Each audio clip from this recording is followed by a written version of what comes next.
네, 이 시간은 오늘 함께 나누실 하나님 말씀을 교독하겠습니다. 오늘 말씀은 누가복음 13장 1절부터 9절까지 말씀 중에서 6절부터 9절까지 우리 신현준 청년 인도로 교독하도록 하겠습니다.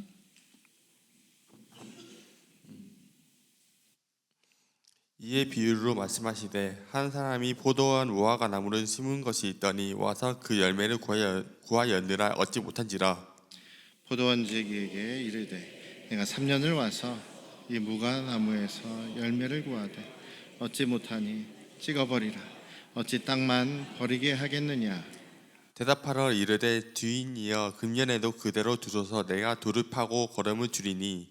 이후에 만일 열매가 열면 좋거니와 그렇지 않으면 찍어버리소서 하였다 하시니라. 아멘. 할렐루야. 네, 우리 아버지 하나님의 크신 은혜와 그 크신 사랑이 또 여러분과 여러분 가정에 충만하시기를 주님의 이름으로 축원합니다. 어제 저에게는 고모 할머니, 저희 원로 목사님의 어린 고모예요. 팔순 잔치가 있어가지고 어제 토요일 날 엄청 바쁘지 않습니까? 또 아주 사람들 복잡한데 저기 그 보라매 공원 쪽에 있는 그 식당, 뷔페 식당에서 사람이 바글바글한데 그래도 거기에 이제 방을 이렇게 칸막이 되어 있는 공간을 예약을 해가지고 거기에서 이제 가족, 친척 그리고 또 어제 그 식사하기 전에 그 팔순 감사 예배를 드리더라고요.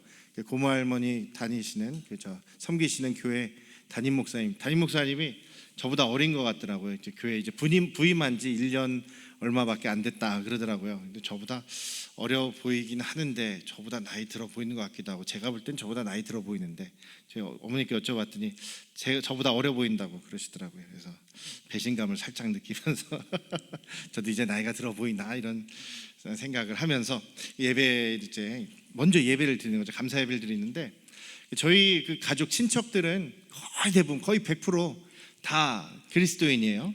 다 이제 기독교인입니다. 신앙을 갖고 예배드리고 뭐 찬양하고 이런 거에 전혀 거리낌이 없어요. 그런데 보니까 예배 이제 시작하려고 하는데 늦게 참석한 그런 친척이 있어요.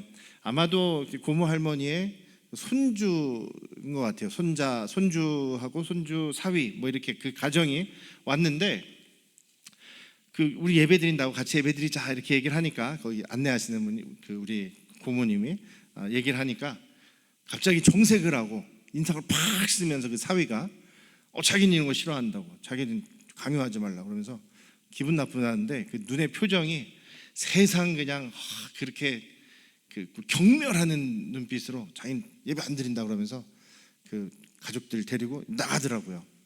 나중에 이제 예배 끝나고 이제 식사할 때 다시 돌아오긴 했는데 그 경멸하는 눈빛 그리고 물론 우리도 뭐 그런 불교 행사나 뭐 그런 미신 굿하는 행사 이런데 참여하지 않지만 너무나 안타까운 거예요. 이건 단지 종교 행사라기보다는 저 사람의 얼굴을 보니까 옛날에 뭐 부모님 강요로 어릴 때 교회 갔다가 상처받고 이제 신앙 절대로 내가 교회 근처에 뭐 가나보다 하면서 뭐 그런 확고한 결단을 한 것 같은 그런 비장한 마음으로 아주 경멸하는 눈빛으로 그런 예배를 거부하는 것을 보니까 너무 마음이 참 안타깝더라고요. 그래도 우리 친척에 속해 있고 또 믿음의 가정에 속해 있었던 사람들인데 어떻게 저렇게 되었을까 안타까운 마음이 들더라고요.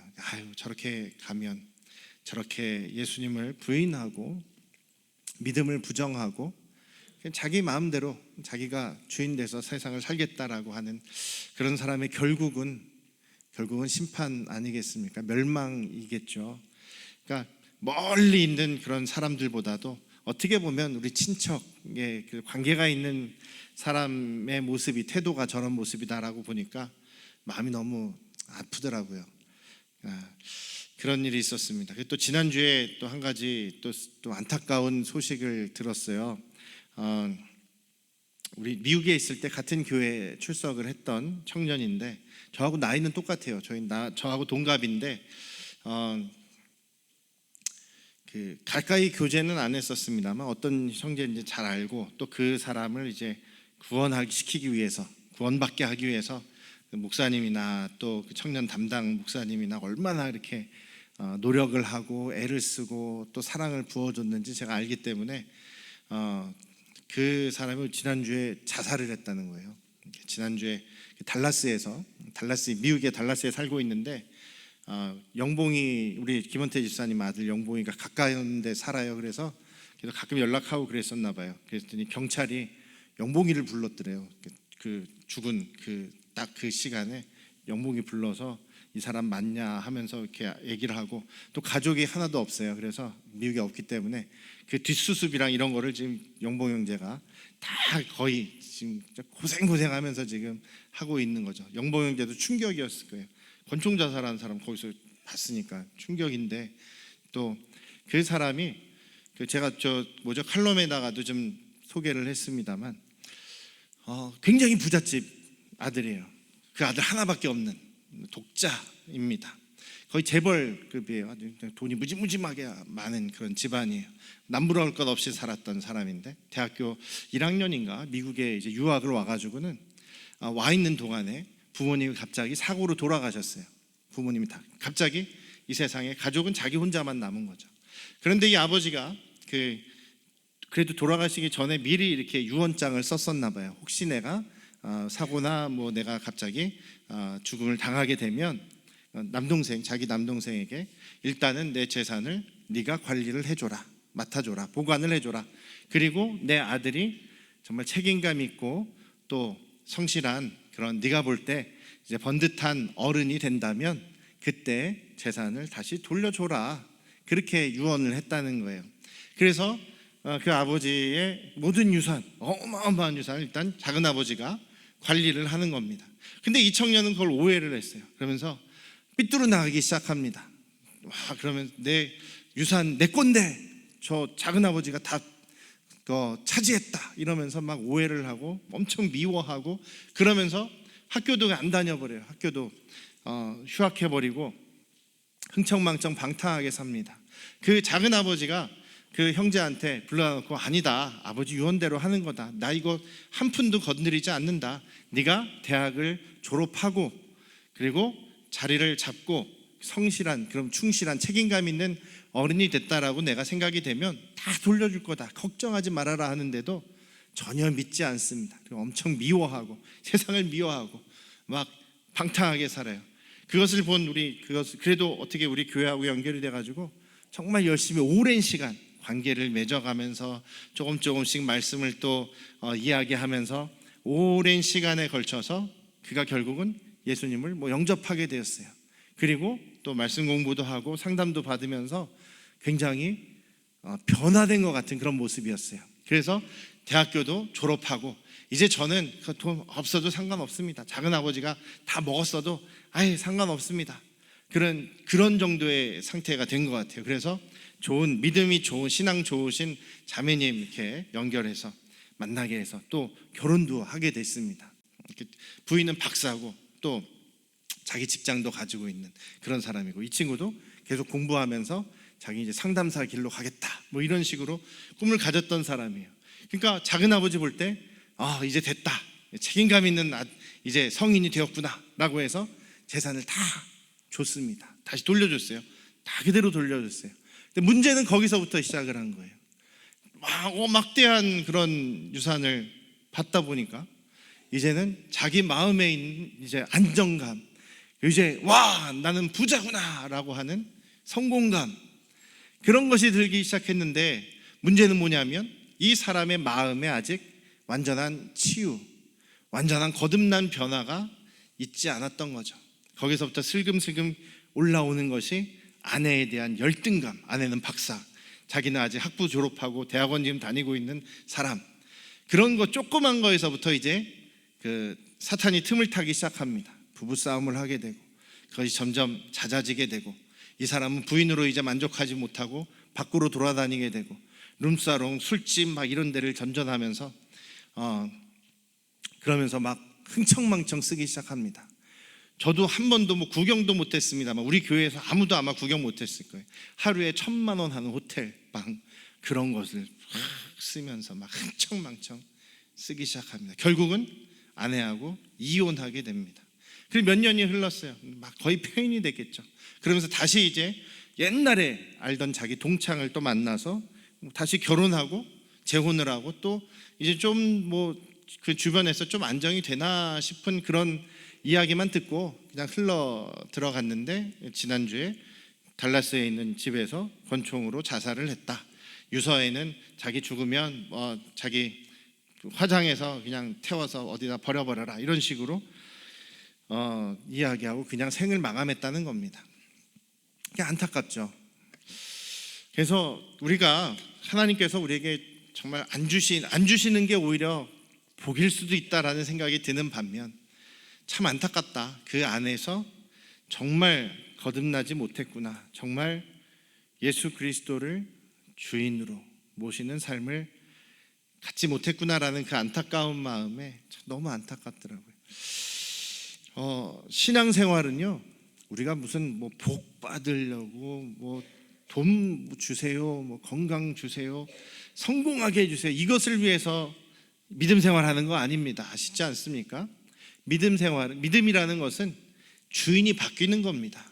지금까지는 내가 아둥바둥 내가 내 인생을 책임지고 내가 내 삶을 책임지고 내가 나의 주인으로서 아둥바둥 살아가는 그런 삶이었다고 한다면 아니다. 하나님이 나를 만드셨고 이 죄 가운데서 멸망할 수밖에 없는 나, 심판받을 수밖에 없는 죄인인 나를 위해서 예수 그리스도께서 십자가에서 죽으시고 부활하셔서 나의 주인이 되어주신, 그래서 내가 지금까지는 내가 나의 삶의 주인이었다면 이제는 예수님이 나의 주인이 되셔서 예수님을 나의 주인으로 모시고 이제는 내가 나의 삶의 주인이 아닌 예수님이 나의 삶의 주인으로 변화되어 살아가는 것. 그러다 보니 우리의 삶은 이제 내가 나의 주인이 아니기 때문에 주인이신 예수님의 뜻대로, 주인이신 예수님께 영광 돌리는 삶으로, 주인이신 예수님께서 명령하시고 말씀하신 것대로 우리가 순종하며 살아가는 것. 그렇지만 내 삶의 주인이 예수님이시기 때문에 나의 영원한 생명과 나의 모든 그런 우리의 일상에서의 이 땅에서의 삶을 예수님이 책임져 주신다라고 하는 것이 우리의 믿음이죠. 그런 강연하다가 그런 얘기를 들었습니다. 어떤 사람이 이제 강연하시는 분한테 와서 남편이 나를 사랑하는지 잘 모르겠다고, 남편이 나를 사랑하지 않는 것 같아요. 그러십니까? 그러면 이전에 이제 결혼하려고 하는 사람한테도 똑같은 조언을 해준다는데, 남편이 이렇게 얘기하는 거예요. 남편이 지금 돈을 어디에다 쓰는지 한번 보시라고. 그리고 남편이 지금 시간을 어디다 쓰는지를 보시라고. 그러면 당신을 사랑하는지 안 사랑하는지 알 수 있을 겁니다.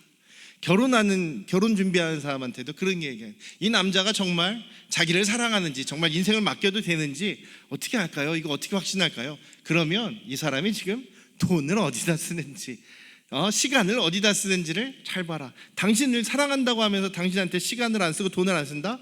그 거짓말이다. 우리가 하나님을 사랑하고 예수님을 믿는다라고 하면서도 우리의 시간과 돈과 이런 것들을 어떻게 사용하는지를 보면 우리가 믿음이 있는지 없는지를 알 수가 있겠죠. 우리 주님의 말씀대로 사느냐, 말씀대로 살지 않느냐의 그 모습이 여기서 나타날 수가 있다는 것입니다. 오늘 말씀에서도 예수님이 지금 사역하시고 있는 이 시간, 이제 예루살렘으로 향해 가고 계시는 이 시간에 어떤 일이 있었냐면, 빌라도가 갈릴리에 있는 어떤 한 마을을 학살을 했어요. 대학살을 저지릅니다.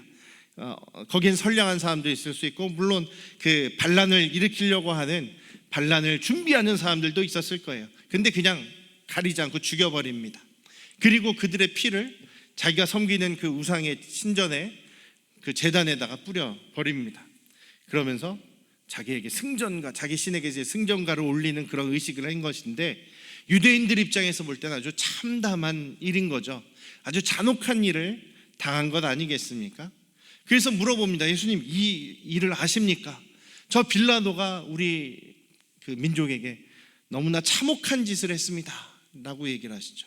그 다음에 또 예수님께서 실로암에 이제 망대가 무너지는, 실로암 연못에 있는 예루살렘 성에 이제 초소 같은 거죠. 보초대 높게 솟은 그 망대가 무너져서 거기에 18명이 깔려 죽었다는 거예요. 18명이 깔려 죽었다.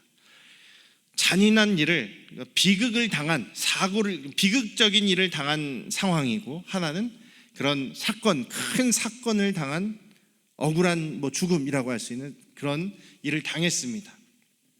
사람들이 그렇게 물어봤다는 거죠. 왜 이들이 혹시 그들의 죄 때문에, 그 잘못을 해서 죄 때문에 이런 일을 당한 것 아닙니까? 그랬더니 예수님께서 그런 건 아니다.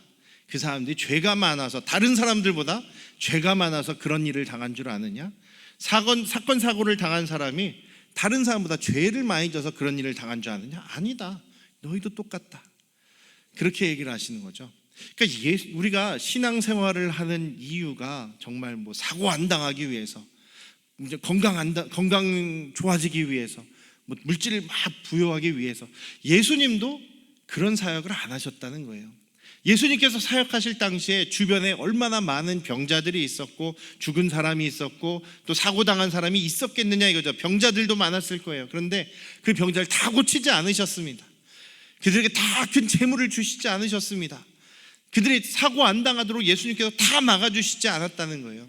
예수님께서는 지금 그런 일은 누구든 당할 수 있다라고 말씀하시면서, 중요한 것은, 우리가 집중해야 되는 것은 우리가 어떤 삶을 살아가고 있느냐라는 것을 이야기하시는 것이죠. 그래서 첫 번째로 무엇을 말씀하십니까? 다 그 사람들이 죄를 더 많이 져서 심판을 받은 것이 아니다. 심판받은 건 아니다. 우리 성도님들 제발 병 걸리셨어요? 혹은 원치 않는 사고를 당하셨어요? 그러면 아이고 내가 죄를 져서 하나님께 벌을 받는 것 아닌가? 제발 이런 생각은 갖지 않으시기를 주님의 이름으로 축원합니다. 예수님께서도 그렇게 분명하게 말씀하시지 않습니까? 더 많은 죄를 져서 심판받은 것이 아니다. 죽은 사람들도 다른 사람들도 모두 죄인이다. 다 죄인이야. 주님 보실 때에는 다 똑같은 죄인들이다라는 얘기입니다. 그러면서 회개하지 않으면 결국 심판을 피할 수 없다. 회개하지 않으면 결국 심판에 이르게 된다라는 말씀을 하십니다. 그런 모습들을 보면서 가장 중요한 것은 나도 나 자신을 돌아보고 회개하는 것, 또 다른 사람이 회개할 수 있도록 도와주는 것이 우리에게 있어서 필요한 일 아니겠습니까?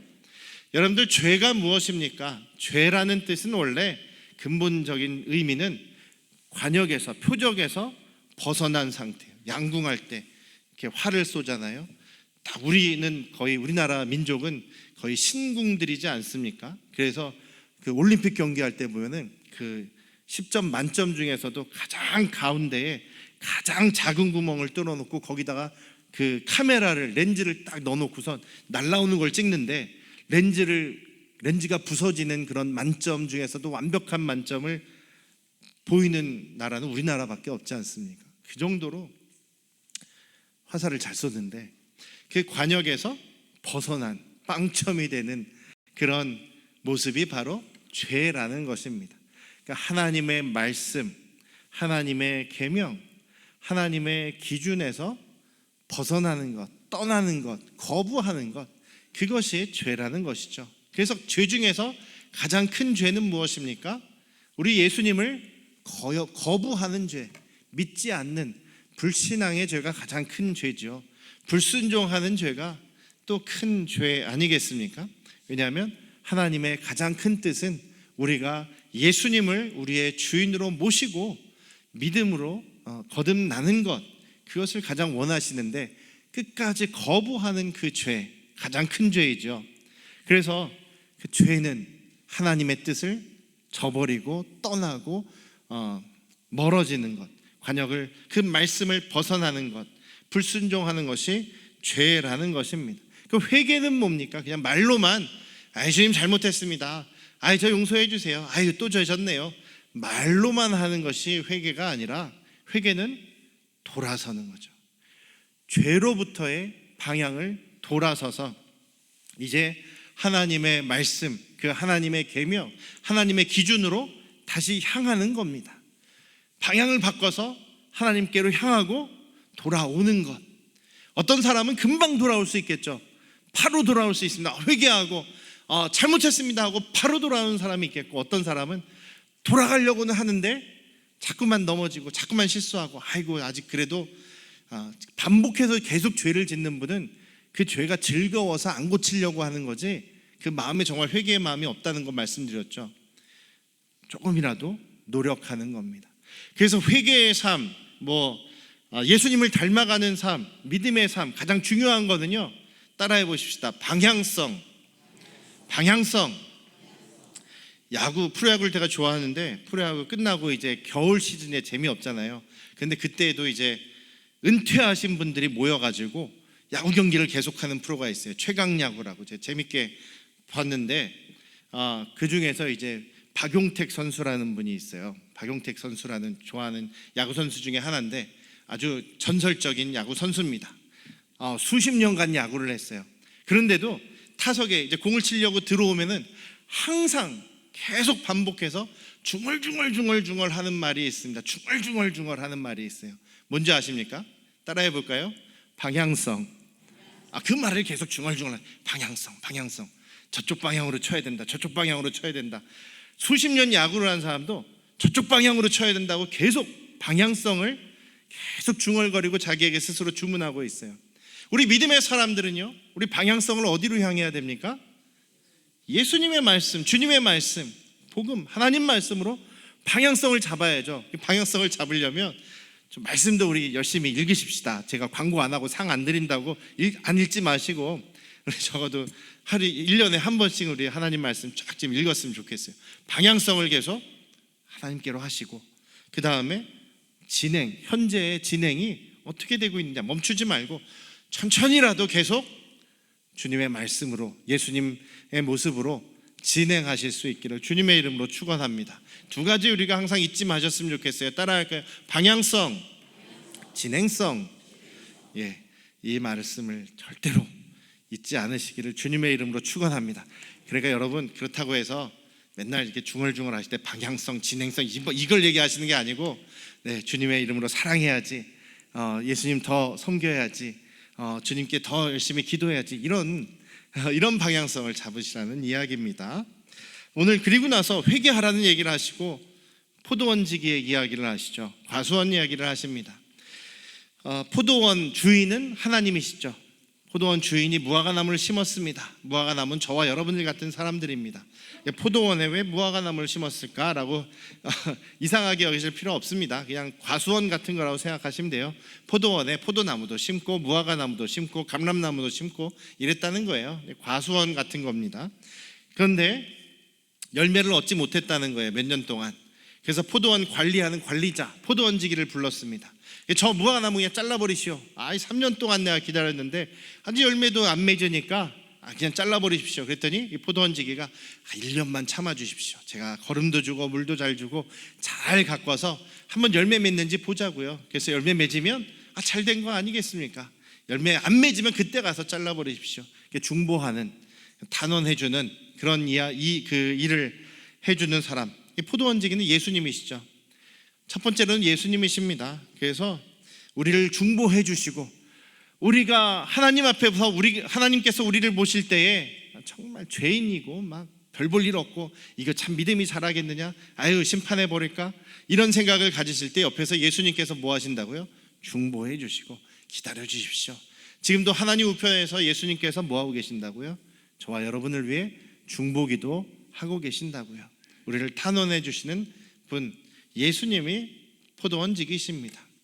또 저와 여러분으로 볼 수도 있어요. 우리도 예수님으로부터 위임받은 사람들이죠. 지상 명령을 받은 사람들입니다. 온 천하에 다니며 복음을 증거해라, 땅끝까지 내 증인이 되라, 제자를 삼아라, 구원시켜 전도해라 라는 그런 명령을 받은 사람들 아닙니까? 우리의 역할도 중보하는 역할, 서로 중보하는 역할, 주님의 말씀을 전하고 또 믿음으로 살라고 가르치는 역할을 우리가 하기 때문에 우리가 또 다른 사람에 대해서는 우리도 포도원지기라는 것입니다. 그래서 오늘 두 가지를 기억하셔야 되는데, 그래서 하나님께서 우리를 보시고 또 예수님을 보시고 심판을 지금 늦추고 계신다라는 것, 기다려주고 계신다라는 겁니다. 기다리시는 하나님 앞에 우리가 해야 되는 거, 우리 스스로는 회개해야 되고 방향성을 하나님께로 맞춰야 되겠죠. 두 번째로는 포도원지기의 역할 중보하고 또 가르치고 또 예수님을 증거하는 저희들의 삶이 되어야 될 줄로 믿습니다. 주님께서 심판을 당장 하지 않으시고 기다리시고 계신 이유는 아직 우리에게 기회를 주시는 것이다라는 것을 잊지 않으시고 주님을 향한 믿음으로 돌아서서 진정한 회개의 열매, 거듭남의 삶을 살아가시는 우리 가정, 우리 모두가 되시기를 주님의 이름으로 축원합니다. 기도하시겠습니다. 아버지 하나님, 주님 앞에 우리 온 가족 식구들이, 우리 안양 성도교회 가족들이 모두 예수 그리스도를 우리의 주인, 나의 주인으로 모시고 우리의 방향을 주님의 말씀으로 두고 한 걸음 한 걸음 나아가는 그런 믿음의 삶을 살아가도록 성령께서 우리를 도와주시옵소서. 또 우리도 포도원지기의 역할을 위임받은 사람들로서 우리 주변의 이웃, 친척, 가족들에게 예수 그리스도를 증거하고 또 주님의 주인 되심을 나누는 저희들 되게 하시옵소서. 감사드리며 예수님의 이름으로 기도드렸사옵나이다. 아멘.